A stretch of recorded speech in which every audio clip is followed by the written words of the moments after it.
Ya está con nosotros aquí en la cabina de RPP el ingeniero Carlos Herrera Descalzi. Él ha sido ministro de Energía y Minas, también decano nacional del Colegio de Ingenieros del Perú. Muy buenos días, gracias por acompañarnos. Muy buenos días, Mávila. Carlos, muchas gracias ingeniero? por la invitación. Gusto de saludarlo. El motivo de tenerlo esta mañana con nosotros tiene que ver con las protestas. Son las protestas que han anunciado los mineros informales, estos bloqueos, si es que no se promulga la ampliación del REINFO. Claramente creo que hay un consenso en general entre los especialistas y los entendidos en este tema de que el REINFO no ha servido para nada.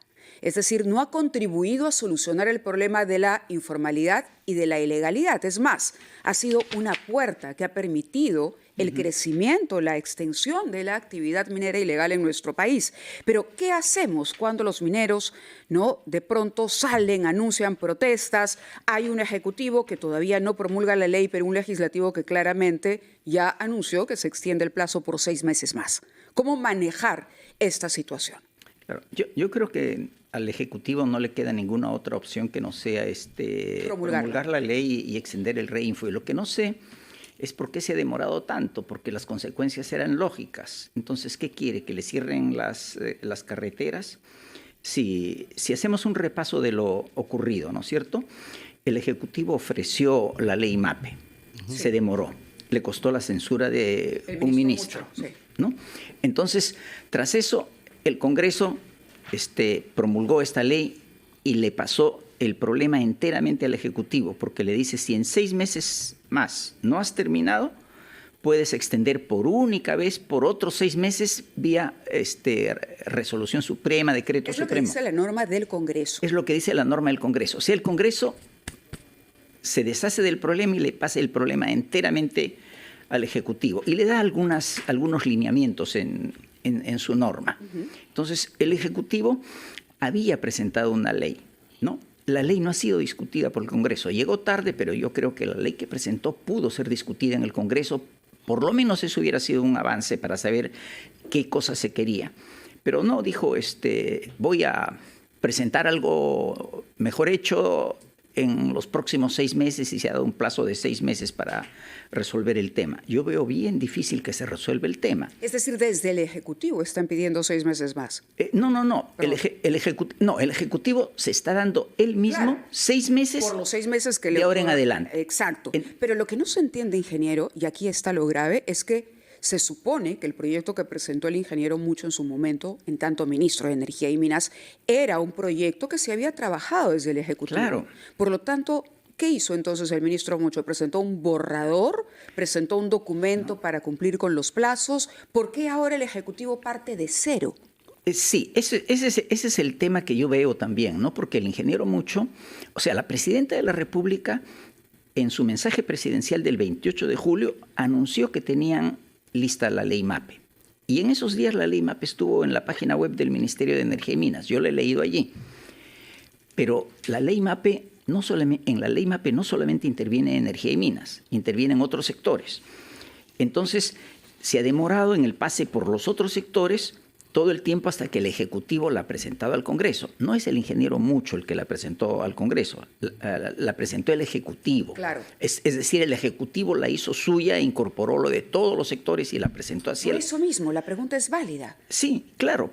A mí también me pareció un error del Ejecutivo no esperar que la ley se discuta, no ponerse plazos de 6 meses. ¿Para qué se pone plazos de 6 meses y no es seguro que lo puedan cumplir? Y volver prácticamente a foja cero. Es como quitar lo que había sido presentado por el propio Ejecutivo días antes. Ahora, ingeniero, se estaban desarrollando mesas de diálogo, pero la Sociedad Nacional de Minería, Petróleo y Energía decidió retirarse de esa mesa de diálogo porque no hay, observan ellos, un interés genuino en impulsar actividades sostenibles, ¿cierto? E ir contra la informalidad ilegalidad en la minería. ¿Qué opina respecto a esta decisión dirigida en comunicación dirigida al presidente de la Comisión de Energía del Congreso, que es Paul Gutiérrez? Sí, porque ellos fueron invitados no por el Ministerio, fueron invitados por la Comisión de Energía del Congreso. Claro. Entonces, leí el documento y lo que yo entiendo del documento es que perciben un sesgo. porque dice, nos quieren imponer cosas para los contratos que son inadmisibles, ¿no? no están de acuerdo con que haya un pase de los explosivos de una a otra mano sin control. ¿Qué opina también sobre el hecho de que planteen en ese documento, en ese proyecto, un proceso de formalización indefinido? Es inaceptable. O sea, no se puede estar eternamente en una indefinición de esa naturaleza. El Perú tiene un problema contra la minería ilegal y la tiene que combatir. El problema es que cuando sale a combatir a la minería ilegal encuentra al frente a la pequeña minería y a la minería artesanal, que no se han formalizado, esa es la minería informal. Y la minería informal sí es un problema social. Entonces no puede atropellar al problema social para enfrentar al ilegal. ¿Cuánto es el porcentaje en ese universo que usted dice que no está formalizado, donde convive la minería ilegal con la minería artesanal o informal? ¿Cuál es el espacio que ocupa esta última? Para entender proporcionalmente cuál es la realidad. La ilegal. Sí. O de la que no está, digamos, registrada formalmente. Sí. Es difícil poner una cifra porque justamente no se tienen cifras sobre eso. Pero yo diría que en términos de economía podría estar igual o mayor. Si la divido en dos partes, ser la parte mayor en términos de economía. En términos de número debe ser mucho menor, en términos de número de personas, porque es una minería que mueve un capital importante. Es la minería que usa máquinas, que usa equipos que cuestan bastante dinero, a diferencia pues de lo que es el artesanal y el pequeño minero. Ahora, en cifras globales, el Perú llegó a exportar algo más de 150 toneladas de oro por año. En los últimos años ha bajado hasta casi 100. Y lo que se estima que produce la minería informal y legal es del orden de otras 100 toneladas por año. O sea, si uno lo traduce a porcentaje de PBI, por ejemplo. Me sería difícil ponerlo, pero es fácilmente un punto del PBI. ¿No? Las cifras son bien importantes y esas son cifras sobre las que no hay estadísticas. Todas provienen de cálculos, de estimados. He visto correr esas cifras de 4.000, 6.000, 7.000, 8.000, 10.000 y la última vez que escuché eran 12.000 millones de dólares. Cuando yo le digo 100 toneladas, las calculo con las cifras que tienen de exportaciones ilegales de 8.000 millones de dólares, ¿no? Calculando más o menos 2.600 dólares la onza. Ingeniero, ¿y qué intereses ve usted o factores dentro del Congreso para evitar pues que se llegue a una ley, diríamos, importante y adecuada en el tema de la formalización minera? Sí. Después de lo que vemos, de lo que plantea el señor Paul Gutiérrez, que es el presidente de la Comisión de Energía del Congreso de la República. Creo que hace buen rato que las economías ilegales juegan un papel en el Perú e invaden los poderes del Estado. Entonces, son importantes en las campañas para la elección de congresistas, de presidente, ponen fondos. Esos fondos puestos en provincia son bien importantes y creo que pueden tener bastante éxito. ¿Usted cree que los congresistas están pagando favores ahora? ¿Están devolviendo favores a la economía ilegal? Creo, de pronto anticipándose. Las dos cosas. Pero creo que más lo segundo, porque lo primero lo podrían desconocer y no estoy tan seguro que lo puedan desconocer. Protegiendo el pan de mayo, podríamos ponerlo así. Ahora, ingeniero, es importante, el diagnóstico creo que ha calado, por lo menos la población en el Perú tiene una idea hoy ya del peso que tiene la minería ilegal, porque el mensaje ha calado. Es una economía ilegal más importante que el narcotráfico. Sí. Y eso ya es un indicador interesante. Pero ¿por dónde empezar a actuar? ¿Qué es lo que no se atreven a hacer ni el Congreso, ni el Ejecutivo, sobre todo en cuyas manos está ahora realmente conducir este problema el próximo año? Sí. Vamos a ir a una pausa, permítanos por favor, ampliación de noticias y conversamos con el ingeniero Carlos Herrera Descalzi, ex ministro de Energía y Minas. Los mineros informales están anunciando protestas y bloqueos si es que no se promulga. La ley está en manos del Ejecutivo, la promulgación del REINFO por 6 meses más, de acuerdo a lo que dispuso el Congreso en su momento. Los bloqueos comenzarían este 30 de diciembre en la carretera Panamericana Sur. Y le habíamos dejado la pregunta al ingeniero Herrera de cuál sería el primer paso, para no tirar nuevamente no al tacho, como se dice coloquialmente, cualquier avance, por menor que haya sido en el proceso de formalización. ¿Qué hay que hacer para que estos 6 meses no sean 6 meses más perdidos? Bueno, yo abordaría con 2 acciones que son paralelas y hasta independientes, ¿ya? La primera es manejar los insumos y los productos. Tiene que haber un seguimiento de todos los que son los insumos y todo lo que son los productos. La ley, el REINFO, lo que hace es faculta a aquellos que se inscribieron a tiempo y que han mantenido las condiciones para que ellos puedan comprar los insumos que se necesitan. Entonces hay que hacer un seguimiento, cosas básicas como decir, has comprado tal cantidad de explosivos, ¿eso es lo que has usado? ¿Eso va de acuerdo con la cantidad de mineral que has llevado a hacer este procesado? ¿O de repente has comprado mucho más? ¿Cómo se usa la información?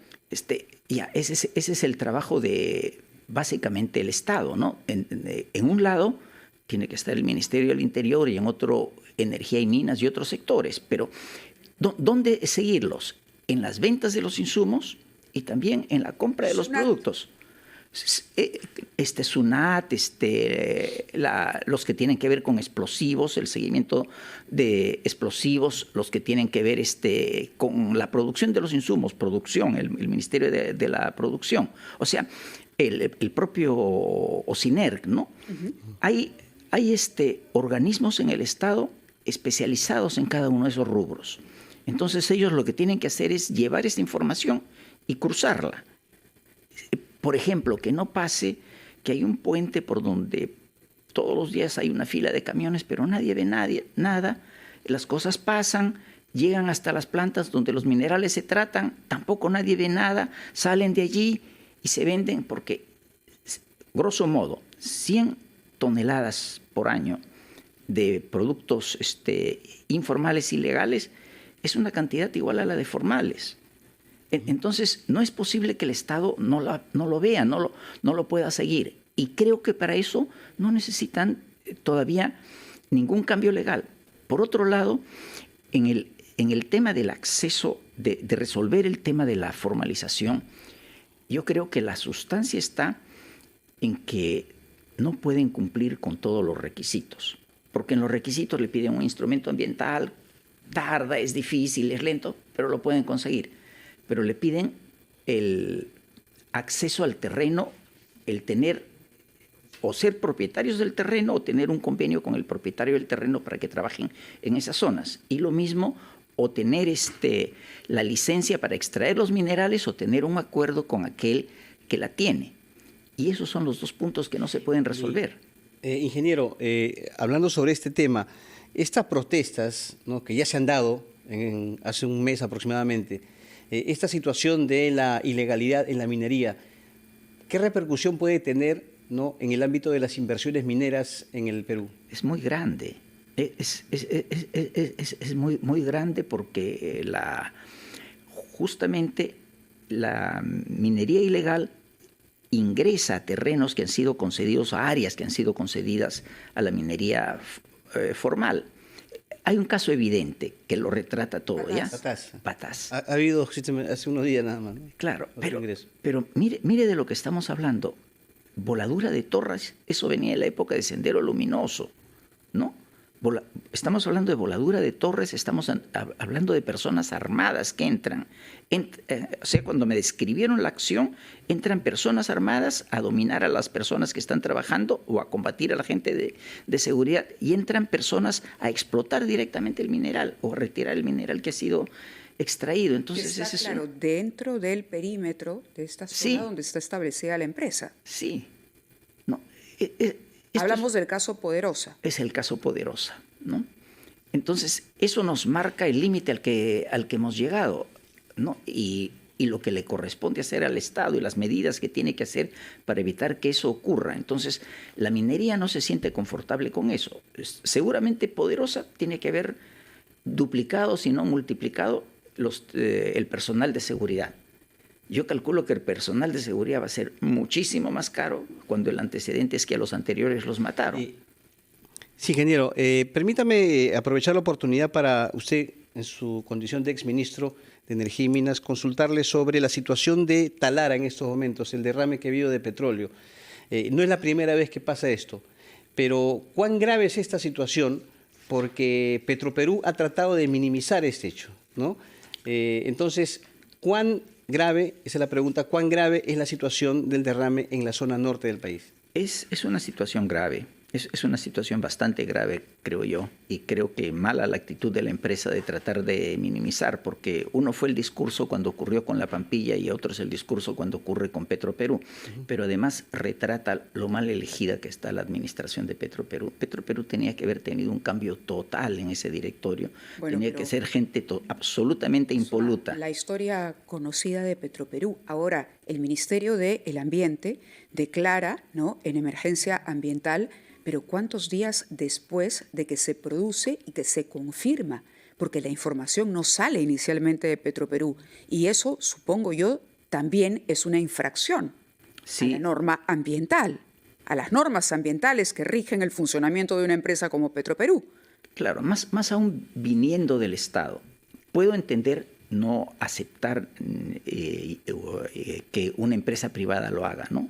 Puedo entender que esa sea su actitud, aún así es una mala actitud, pero en el caso del Estado no puede darse, ¿no? Y peor dentro de todas las cosas que hemos vivido en el ámbito económico. ¿Cómo se puede explicar que hasta ahora, ¿no?, hasta hoy día jueves, no se sepa cuál es el área contaminada? Porque ayer hemos entrevistado a un representante de Petroperú, no sabe cuál es el área contaminada en metros cuadrados, el daño que se ha causado, no sabe si va a haber indemnizaciones a los pescadores, en fin.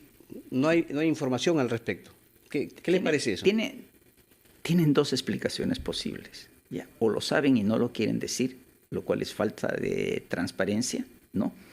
O no lo saben y es una muestra enorme de incapacidad. En otras circunstancias, y ya para ir cerrando, porque nos piden que no volemos con el tiempo, ¿esto qué hubiera merecido por parte del gobierno? ¿Cuál es la sanción? Porque nos vamos acostumbrando a que se cometan este tipo de negligencias en todo sentido, Jalioarma, Petroperú, en fin, y que aquí nadie se haga responsable políticamente.